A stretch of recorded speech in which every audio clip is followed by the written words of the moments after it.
Hello, good afternoon. It's Ukraine, but also Russia, China, Iran show on both TV. My name is Sasha Star, and today we have guest Dr. Jonathan Lockwood. Welcome to the show, Jonathan. Thank you, Sasha. Glad to be here as always. And we have our man in Kyiv, Ivan Kucherenko. Welcome to the show, Ivan. Hello, Sasha. Hello, Jonathan. Glad to be here today with you. Thank you. Since you are our man in Kyiv, tell us what's happening in Kyiv so far. I've seen some very encouraging news, and please confirm. Ukraine just showing our cards because one man once said that Ukraine has no cards and Ukraine have to surrender Russia. Now Ukraine shows that we've got cards and we've got them in continuing the Russian invasion for the 50th year. Actually, recently we've had that sad anniversary of 4 years, starting from full-scale Russian invasion, and actually 13 years from the start of Russian-Ukraine war, which actually started in 2014 with the annexation of Crimea in Russia, and after that their invasion on Donbas region. And Ukrainian army, actually, for these 13 years, Ukrainian army progressed with a really great achievements, because I still remember those very few Ukrainian soldiers with so bad old uniforms, with the old Soviet weapons, which gathered and marched to the eastern front of Ukraine, because unfortunately Ukraine surrendered Crimea without a fight, but Ukrainian society was completely for the defending the eastern part of Ukraine, and our soldiers or volunteers marched there. And looking now on what Ukrainian military evolved into, recent analytics from the Western media, from the Western experts, shows that Ukrainian soldiers are more advanced in not only in using our own weapons like drones, like drone interceptors, which appeared after the start of full-scale invasion, but also they're more advanced in using the modern Western weapons like Patriot missiles. The success rate of Ukrainian air defenders with Patriot missiles is much higher than the same level of even of the American troops using the Patriot missiles on the Middle East now in war with Iran. And I've got a video for today, a really good video about Ukrainian soldiers using Patriot missiles, and I just want to show it today, and we can discuss it after. Okay. Great. We are still alive, and we are able to protect our cities. Ukrainian army is very grateful to our partners, especially the partners from United States, from Netherlands, Germany, from Poland, from Spain, from Romania, for provided equipment and interceptors for our Patriot systems. We were able not only protect our cities and facilities, but also to save thousands lives of our citizens. Велика подяка за постійну підтримку. Behind me, you can see the Patriot launcher. За час війни ми дуже досконало опанували цей зенітно-ракетний комплекс. On the score of our fire unit, more than 150 intercepted ballistic targets with the interceptors like PAC-3, which is the most effective against the tactical ballistic missiles. Ця зима пройшла для нас дуже складно. Нам постійно необхідно поповнення нашого запасу, щоб ми могли надалі працювати за своїм призначенням. 24 hours per day, 7 days per week.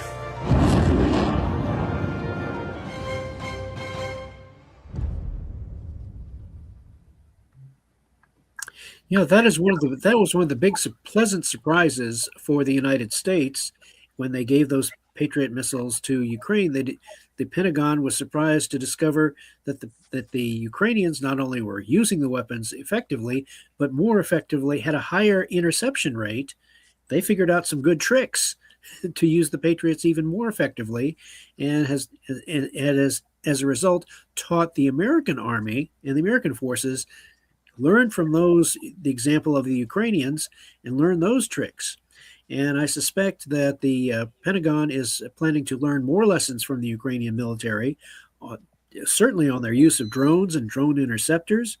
They are actually showing enough humility to say, hey, maybe some other militaries have some really valuable lessons to teach us. We don't know it all.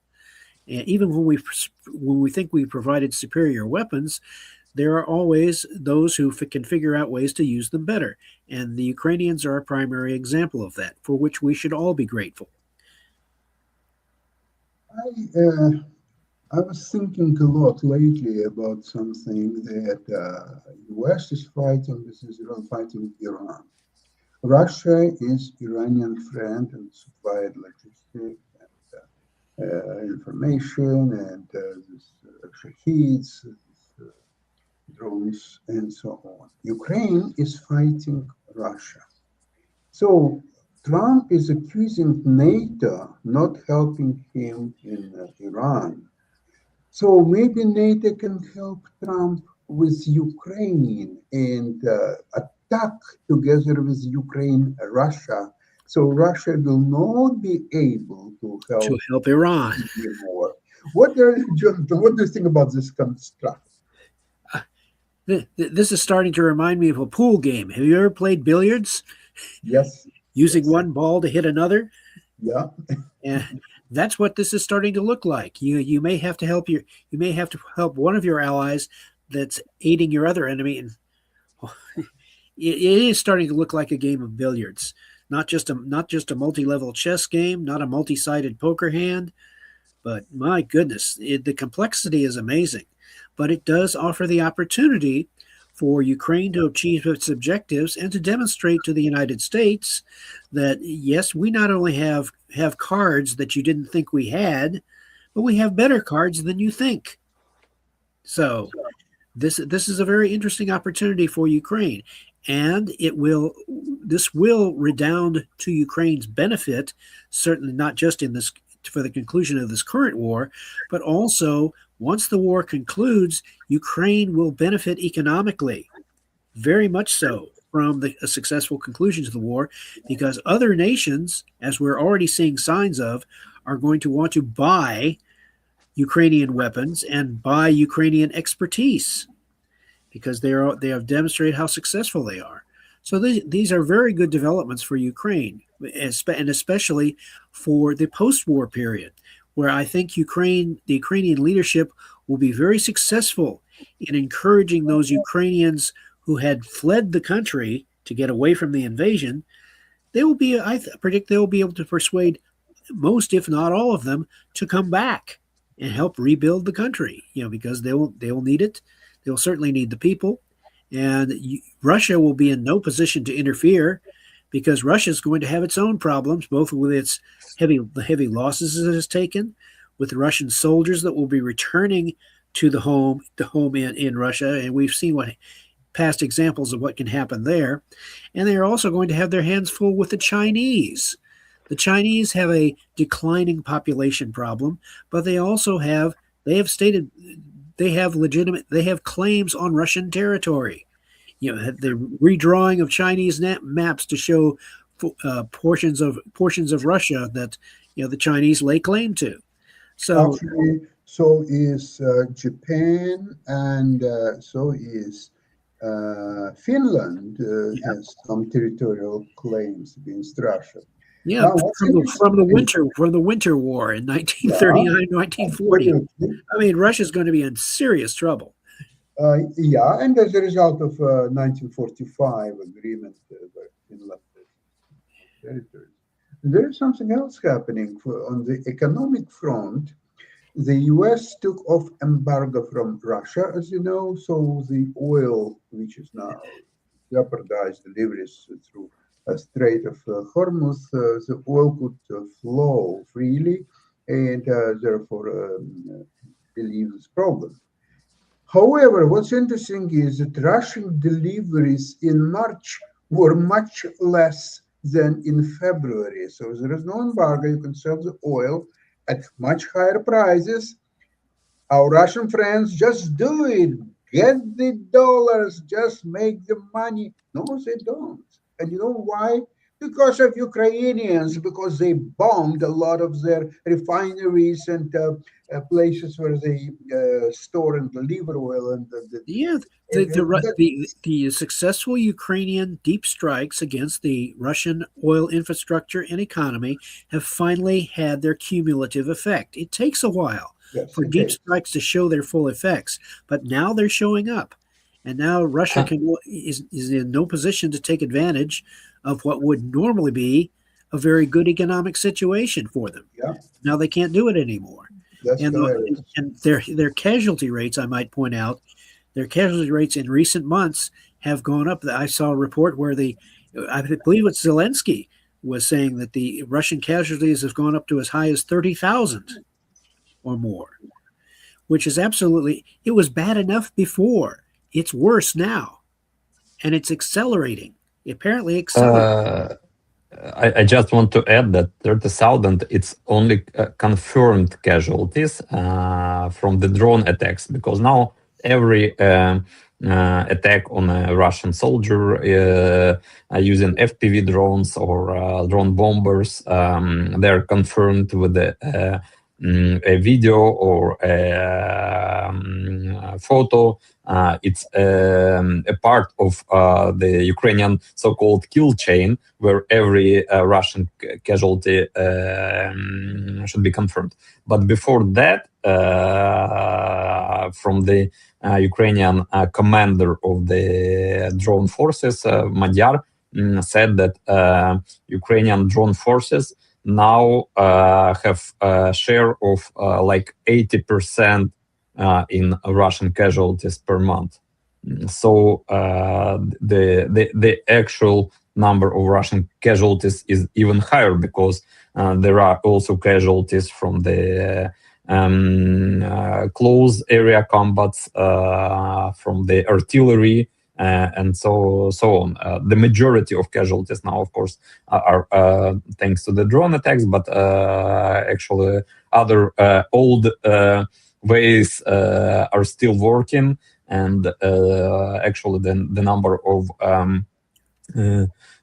casualties most Russian is far more than 30,000 per month. And what's important to add to your words, Jonathan, that besides the deep strikes, Ukrainian deep strikes against the Russian oil infrastructure, Russian ports, Russian logistic hubs, ammunition depots, and weapons producing facilities, Ukraine was during last month, Ukraine was successful in growing the middle strike opportunities, like 30 to 100 miles deep behind the front lines, which actually cut off Russian logistics in different directions of the battlefield. And it's also a part of Ukrainian success on the battlefield now, because during last periods, Ukraine is liberating more territories that Russia was managed to capture. slowly, pretty slowly. It's not, unfortunately, a really fast offensive operations like we've seen in the end of 2022 year, but these slow operations are allowing Ukraine to advance on the battlefield, while Russia is wasting soldiers in their useless attempts to grab more Ukrainian territories. They actually they've announced several times that they've captured all Luhansk region, while Ukraine is still keeping the part of the Luhansk region. They cannot still capture Pokrovsk and Mirnograd. They control the majority of those cities, but there are still parts of the cities occupied by Ukrainian soldiers, and they were completely kicked off from the Kupiansk region on the north of Ukraine, and it was a really successful operation of the Ukrainian forces, and it was a great punch towards Putin, who announced that they've captured Kupiansk, and after that Zelensky appeared in Kupiansk and said that and that hello from there. So the situation on the battlefield is not so bad as it was like a year ago, and it's confirmed by different intelligence agencies. The recent confirmation was from MI6, British intelligence agency, which confirmed that during the last 10 months, Ukraine significantly changed the situation on the battlefield. And the situation with the Russian economy is still unpredictable, because they were supposing to get those extra revenues from the increase of prices on oil, but they physically cannot transport their oil resources because of continuing Ukrainian attacks on their major oil transportation hubs like Ust-Luga in the Baltic Sea and Novorossiysk on the Black Sea, which actually transports like 40% of oil of all Russian oil resources. So I think in the couple months the situation would be pretty more interesting. And I'll just finish. I've read a recent post from one Ukrainian politician who is a leader of Ukrainian NATO working group, Igor Chernyov, and he posted on Facebook that that Putin, who is not willing to accept the current peace deal proposal and to frozen the conflict on the current line, because he is achieving to get more territories in political way, like making, with help of Donald Trump, making Ukraine to left their positions on Donbass. That in several months he will face the situation where where he will have difficulties in holding what he already managed to grab during this invasion, and that the perspective for Russia will be far more difficult in continuing this war and in keeping the occupied territories by their control. And I fully agree with that. And if trends continue the way they are currently moving, Ukraine currently has the strategic initiative against Russia. And if they continue to inflict these losses and continue their advances and continue to damage Russia's economy, then these trends are going to provide greater and greater opportunities for Ukraine to seize more territory at a greater rate than in the next couple of months. And as I've been arguing for the past couple of years, really, that I still say that the decisive battle, the one that will clinch victory for Ukraine, will be the Crimea.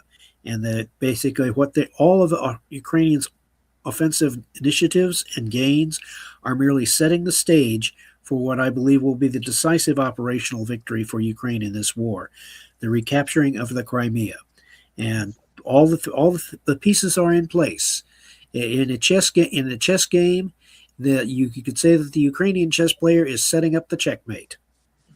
And I think, with what's happening in Crimea now, I think that Ukrainians will take over Crimea without any single casualties, because there will be nobody to fight with. I think Russians will run from Crimea, and not only Crimea, but from many other places. If Putin is definitely a very evil person, but he's also a very stupid person, because when evil and stupid is a really interesting combination. You can find it.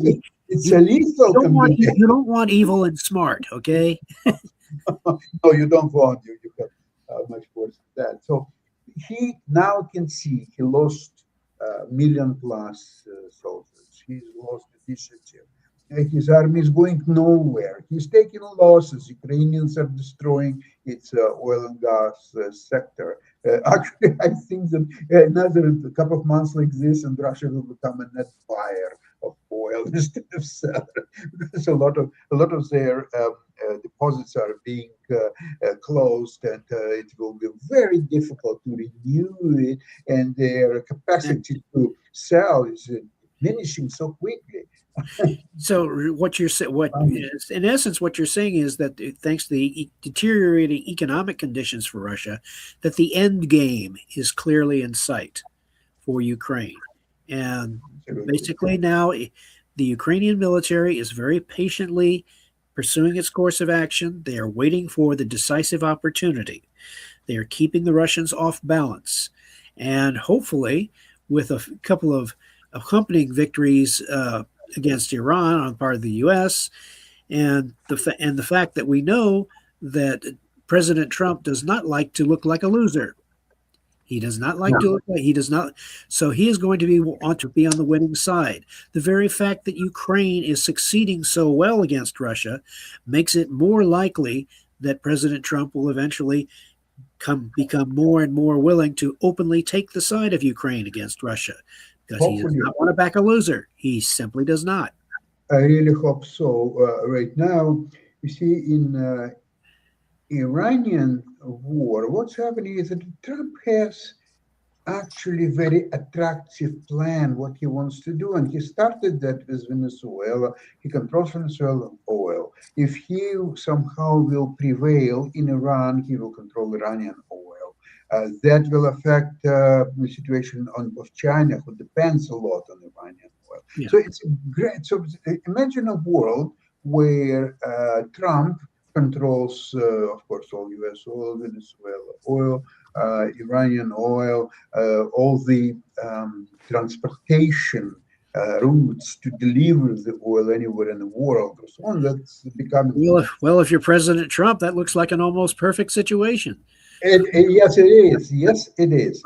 Now, so the only thing what's happening is that okay, Iran is definitely defiant, and he's fighting U.S. and which way it can. It may not last long, because just damage is just incredible, and even if you consider the Iranians resist. President Trump is threatening next. One of the targets he's threatening next is their water desalination plants. Yeah. If he strikes those, and I can tell you from my own experience many years ago, when my father was the city of Tampa water superintendent. And in the spring, we had used to have a problem in Tampa where we would have water shortages, where he would have to go on television and declare and ask the people of Tampa to voluntarily cut back on sprinkling their lawns with water. because to reduce the rate of at which the reservoir was dropping. One spring day, he was on television being interviewed, and my father told the reporter that the water in the reservoir was within 1 foot, less than 1 foot, of the drainage pipe, the outtake pipe. He says, and if it gets to the level of that, it will soon start sucking air into the intake pipe. And the reporter says, and what happens then? And my father said, as they cut off the interview, we lose pressure, which means, and everyone understood what that meant, you turn on your faucet and nothing comes out. And that would have been a state of emergency. Fortunately, we got a lot of rain real fast. But now in this case, and by the way, now the city of Tampa now has its own desalination plant. So they no longer have a water shortage problem. But here, we know how vital those are, especially for Middle Eastern countries where they depend upon the ability to extract fresh water from salt water using those desalination plants. If Iran has to understand that message, that if we strike those plants, all of a sudden Iran is without sufficient fresh water. And that is an existential problem then for Iran. Absolutely. So that may be the decisive pressure point that President Trump is threatening that may compel Iran to the negotiation table. And so this is still a work in progress. And you had to be impressed, by the way, of the successful rescue of that one U.S. pilot. They rescued the first one last Good Friday, and then over the weekend, the United States military spent all these resources to recover one pilot, the weapon system pilot, and he was shot down on Good Friday, and they recovered him on Easter morning. And people are suggesting we should make a movie out of this. There are people suggesting that. Jonathan, the movie will depend on who is shooting the movie and who is distributing the movie. Because there are some conflicting information about that rescue. First of all, the wounded pilot was able to climb 3,000 meters mountain, and that's training. It's well, for movies, excellent stuff. Yeah. But what's happening in reality, we don't know. Now, the rescue involved enormous amount of airplanes and helicopters and all other ammunition, which a lot of it was just lost or destroyed by Americans themselves. So Iranians were not held on. And there are some people who believe that it was actually at the beginning of the ground invasion operation, and they didn't go well, so Americans retreated, at least for now. But again, it doesn't really matter. The result matters. The result is that the pilot was rescued. Right. And it was would be great fiasco if Iranians were able to find him. And, and the U.S. realized that. That's why they put so much effort into recovering that one pilot. Yeah, absolutely. For propaganda purposes, if nothing else. Absolutely, it's well justified. John, the last question I have, that obviously Iranians are doing next to impossible things, fighting enormously superior U.S. Israeli forces and so on. And okay, they're fighting for their own society. It's an existential fight. So okay, so you can find justification why they're fighting so hard. Yeah. Explain to me, please, anyone, how Russians are able to motivate their soldiers to go out and die in the middle of a different country, essentially, and sacrifice their lives now for well over 4 years. It's 5th year now. Well, what the Russian government has essentially been doing to its own soldiers is they've essentially been lying to them.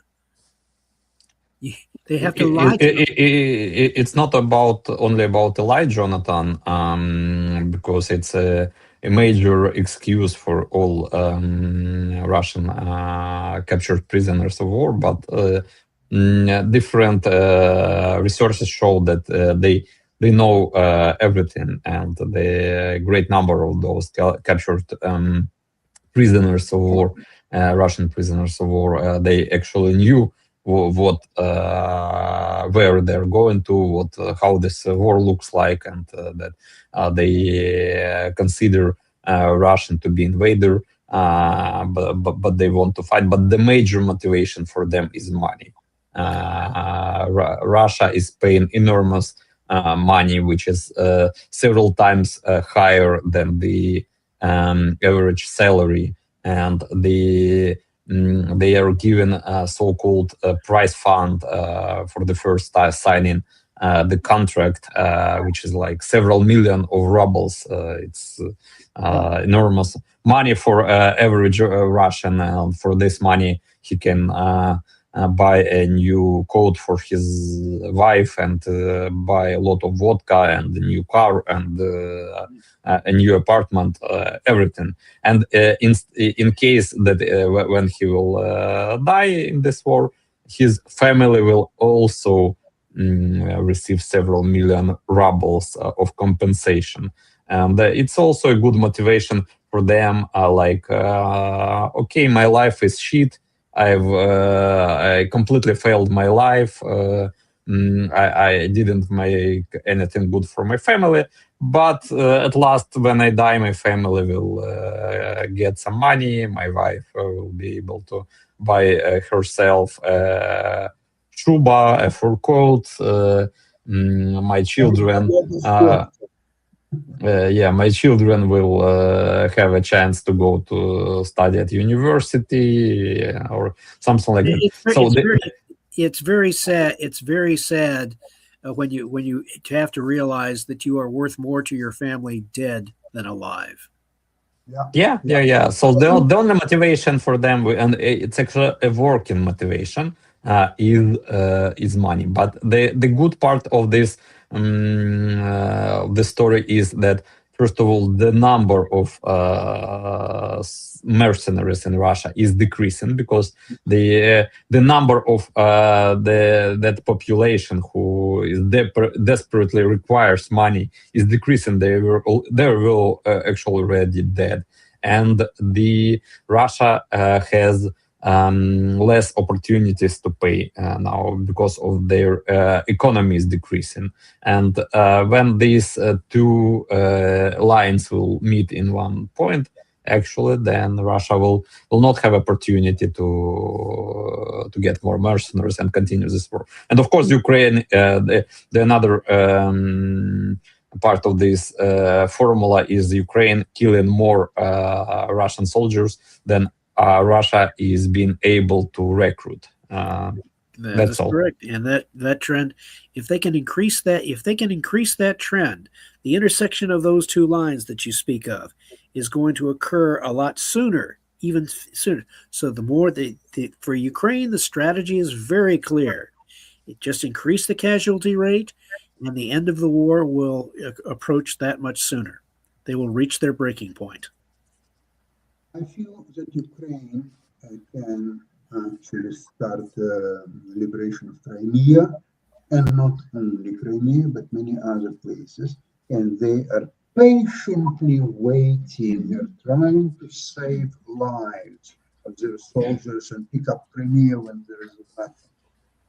They don't. Ukraine doesn't have to recruit many more soldiers for its own part. They just have to build a lot more drones. Let's build them. And they're doing that, and drones and interceptors. Yes, and all that they're building that in. They're trading off machines for Russian soldiers. So, I mean, such a deal.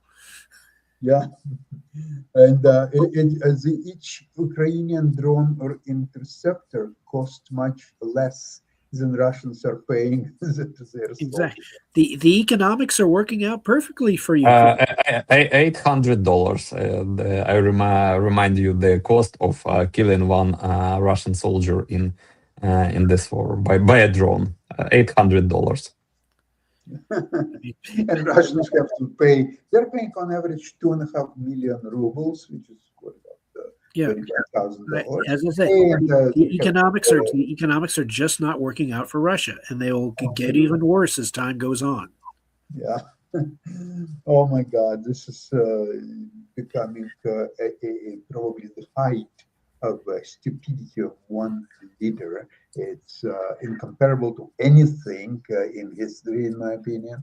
Yeah. And well, Ukraine will prevail, and hopefully Ukraine will be able to diminish substantially their human losses. Yeah.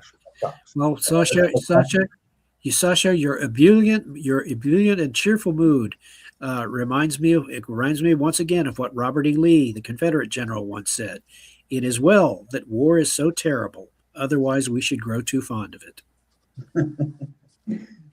Very well said, Jonathan. I would like to thank both of you for today's program, and hopefully we'll see you on Friday with even better news. And in the meantime, Slava Ukraini. God bless America. Героям слава. Yes, glory to US and Ukraine and Canada and the province of Ontario, I guess. Thank you so much. Bye-bye, everybody. We'll see you Friday, same place, same time. Bye-bye. Thank you. Bye-bye.